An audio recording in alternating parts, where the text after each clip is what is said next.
పొద్దుగాల దాకా తాగాడు. తాగిన మైకంలో ఊగుతూ జోగుతూ నడిచాడు.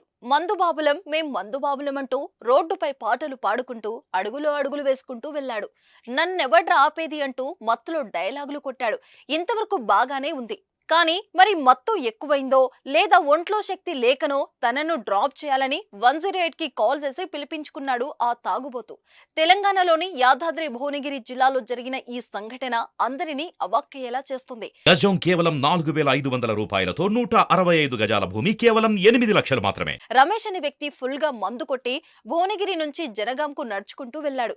కొంత దూరం నడిచాక అతని వల్ల కాలేదు. దీంతో అంత మత్తులో కూడా కాస్త తెలివి ప్రదర్శించి 108 కి ఫోన్ చేశాడు. ఫోన్ రాగానే మనోడు చెప్పిన లొకేషన్ కి సిబ్బంది నిమిషాల్లో చేరుకున్నారు. పేషెంట్ ఎక్కడని రమేష్ ని అడగగా అతడు నేనే అని సమాధానం చెప్పడంతో ఆశ్చర్యపోయారు. తాను ఫుల్ టైర్డ్ అయ్యానని, ఆ సమయంలో బస్సు ఫెసిలిటీ కూడా లేకపోవడంతో కాల్ చేసినట్లు అతడి నుంచి సమాధానం రావడంతో అంబులెన్స్ సిబ్బందికి బుర్ర తిరిగేంత పనైంది.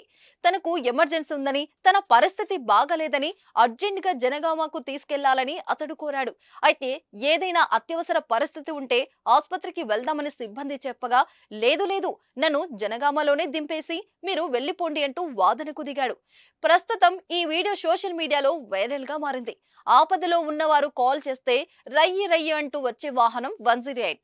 ప్రమాదాల బారిన పడిన వారు అత్యవసర సేవల కోసం అంబులెన్స్ కి కాల్ చేస్తారు. కాల్ చేసిన నిమిషాల్లో అవసరమైన వారిని ప్రభుత్వ ఆసుపత్రికి తీసుకెళ్లి ప్రాణాలు కాపాడడంలో 108 ముందు ఉంటుంది. అలాంటి సేవలను అందించే అంబులెన్స్ కోసం తాగుబోతు ఫోన్ చేయడం అనేది చర్చనీయాంశమైంది.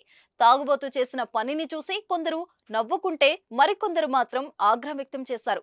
అత్యవసర సేవలను అందించే అంబులెన్స్ ను ఇలా తాగి పిలిపించడం కరెక్ట్ కాదని మండిపడుతున్నారు. అతడిపై కఠిన చర్యలు తీసుకోవాలని కోరుతున్నారు.